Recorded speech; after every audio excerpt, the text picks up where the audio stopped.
What's good everyone, my name is Chefkoch and today I want to talk about a rapping prodigy who I view as the soul of abstract and experimental hip hop, Mike.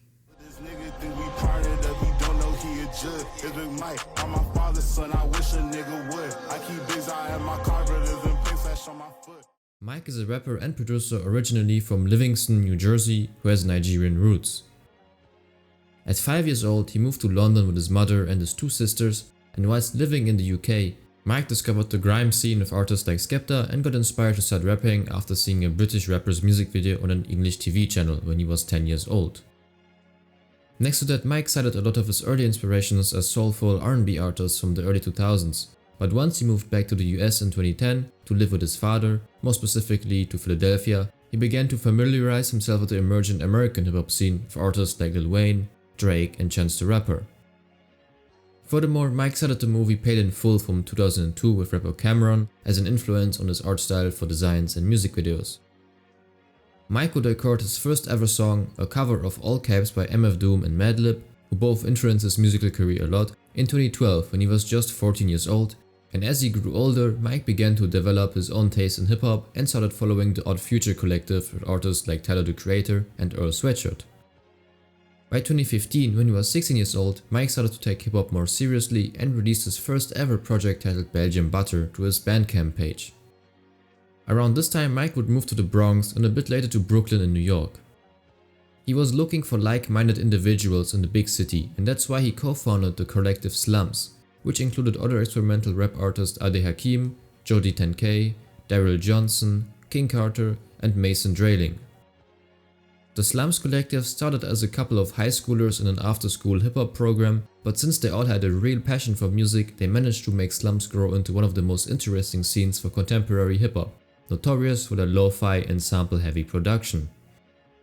While the initial group has nowadays largely dissolved, the group's name has become associated with a singular style that reached far beyond them, which lies somewhere between experimental and abstract hip-hop. But while all the other members came up with their own individual rap name, Mike was so confident that he didn't find it necessary to choose a unique stage name for his music. Mike just used his very common birth name as his artist name. The only inspiration was to write his name in all caps, just like MF Doom did. But like the YouTuber Def Goldblum said in his video about Mike, there is no real stage name for him because the artist that we get in the music is the real man behind it. A lot of musicians try to find their own unique name just to end up with a not so creative Lil or Young something. Mike on the other hand focuses on unique sounding music because for him it's not the labeling that counts but the content.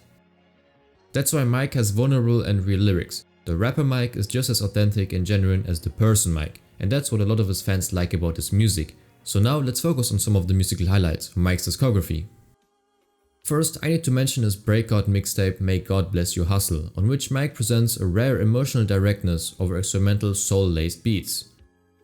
The tape came out on June 21st, 2017, therefore falling right on the summer solstice.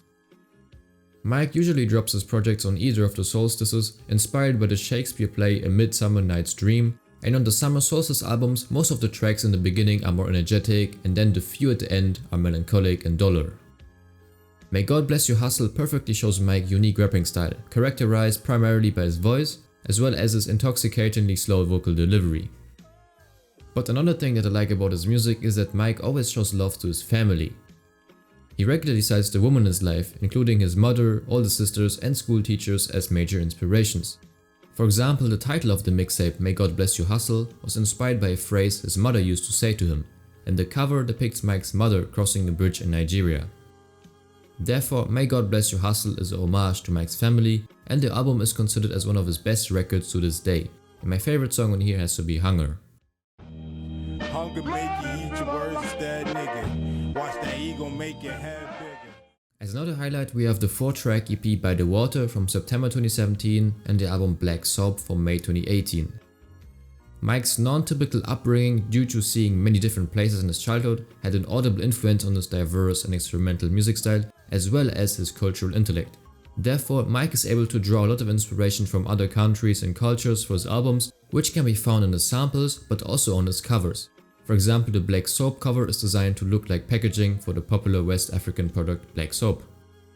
Then we have the record Weight of the World from June 2020, on which Mike mourns the loss of his mother, so it's a rather grief-stricken and pensive album on which Mike is very self-conscious by taking on the weight of the world and exploring his depression and substance abuse. The album includes a feature by Earl Sweatshirt on the song All Star, which was a dream come true moment for Mike because Earl was a big musical inspiration for Mike's abstract and experimental raps, a style that was pioneered by Sweatshirt and perfected by Mike in my opinion. But for me the best song on here has to be No No. Started picking up these habits at an early age, getting faded in the madness just to carry the pain. And even while attempting to lift the burdensome grief at the center of the album, Mike still finds the light and his love is hearty and fills the album with warmth. In addition, I want to mention the record King of the Night from October 2020 by DJ Black Power, which is Mike's producer alias. On here we can find amazing abstract songs with great sample loops by his alter ego who retells the story of a black man on his journey to achieve success and equality in the Western world. Furthermore, we have the record Beware of the Monkey, which came out on December 21st, 2022, therefore falling onto the winter solstice. This time the first tracks are supposed to be more energetic and vibrant, and then the longer side of the project is supposed to be the night, featuring the darker and more melancholic songs. The title Beware of the Monkey came from a Chinese horoscope that Mike saw in a restaurant and interpreted as a warning about the future. A lot of Mike's records feel like they are his own therapy, and Mike invites the listener to grow mentally with him over the course of his discography.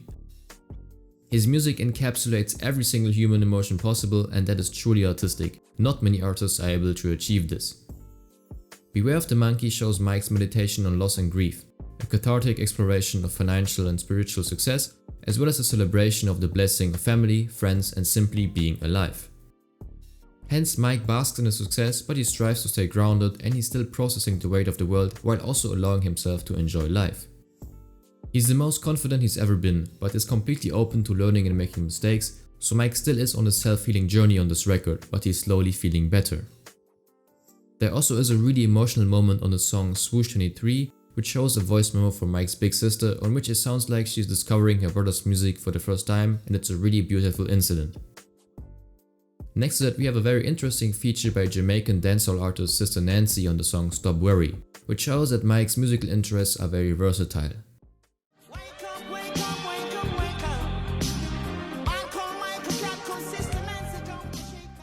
In addition, I think the production on the album is outstanding, due to Beware of the Monkey being executively produced by DJ Black Power himself.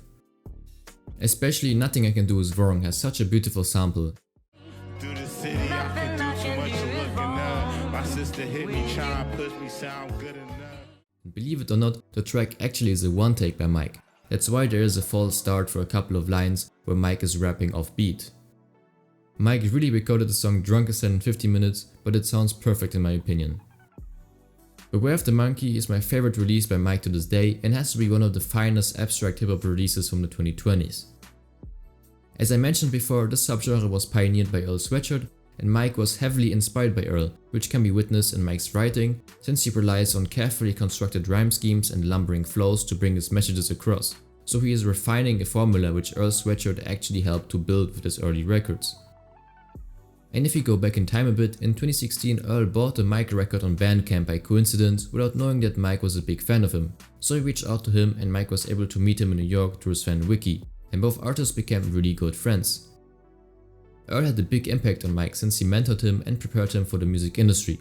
For example, Earl introduced Mike to producer legend The Alchemist, but also vice versa. Mike had some creative influence on the album's some rap songs by Earl, proving his unique ear for amazing music production, and Mike even is Earl Sweatshirt's favorite rapper to this day. Speaking of Wiki and Alk, now let's talk about Faith is a Rock. This is a collab tape with Wiki and The Alchemist from September 2023, which sounds very refreshing. We have a lot of experimental rap bangers on here. It was great seeing Alk tapping in with the newer generation of abstract rappers, and my favorite song has to be One More.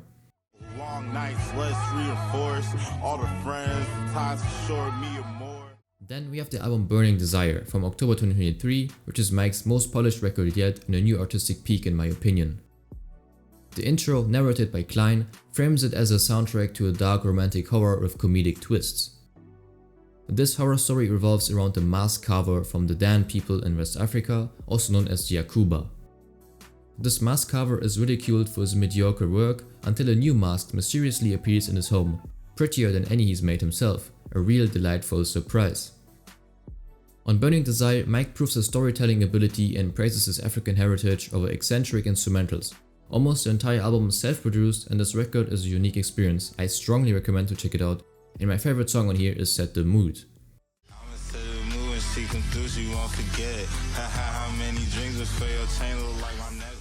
And as the most recent highlight, we got Pinball for March 2024, which was executively produced by Tony Seltzer.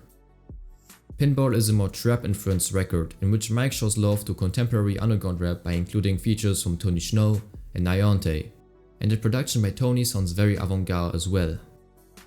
Next to that, there literally is a song titled Underground Kings, so I think it's pretty clear that Mike and Tony want to show love to the roots for this project. Mike also gives Jay Critch his flowers for his impact on contemporary New York rap by including him on the song Reminiscing, and the song Arnb clearly shows Mike's love for early 2000s R&B music that inspired him musically a lot during his upbringing. Pinball actually is one of my favorite albums by Mike because he is once again stepping out of his comfort zone and trying out something new. Mike is a lyrically diverse and very well spoken artist, but I am very glad that he doesn't fall into the lyrical rapper stereotype. Sure, he can be technical, but with Mike it's gotta come from the heart and not just to show how fast he can rap. You cannot put his sound in the box because he's extremely versatile, and that's why the Pinball album works so well. Mike embracing his love for underground rap is not something that you would expect initially, but he actually is heavy into Glock 40 Spaz, Slimecito and the Surf Gang producer collective amongst others, so Mike really is tapped into the current underground scenes.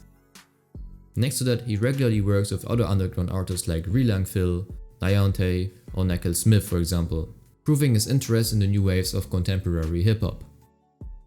Mike himself has been a part of the underground movement for a very long time and has only seen big numbers recently because his focus was on creating a permanent and timeless discography, and he was not interested in using hip-hop as a quick cash grab. What's even more impressive about Mike is that he released all his records independently through his own record label and publishing company 10K without any help from big labels. Mike of course got a couple of cosigns by Earl Sweatshirt, but all of that happened organically and he really deserved to gain more attention. Recently he got a lot of love in the rap industry. Many artists wanted to work with Mike and he can be found as a feature guest on amazing albums like Voir Dire by Earl and Alchemist or Caranta by Danny Brown or on the song Real Hip Hop by Nyante. Once again, this proves Mike's unique talent since many other great rappers actually want a verse by him on their records.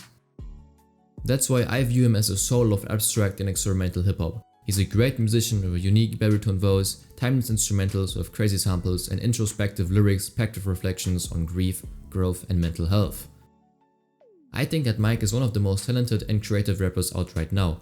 He's a real enrichment for contemporary hip hop who is very consistent since he already dropped 11 tapes. So every time any of these self-proclaimed hip hop heads claim rap is dead and it's all going downhill, I just know that they didn't find out about Mike yet.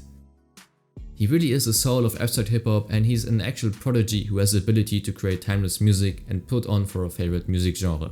I mean, just listen to some of his 2017 records, it still sounds brand new. Mike has big plans for the future, he even wants to expand into the movie industry and work on a script for his own film, so I am definitely hyped for his next move in the industry.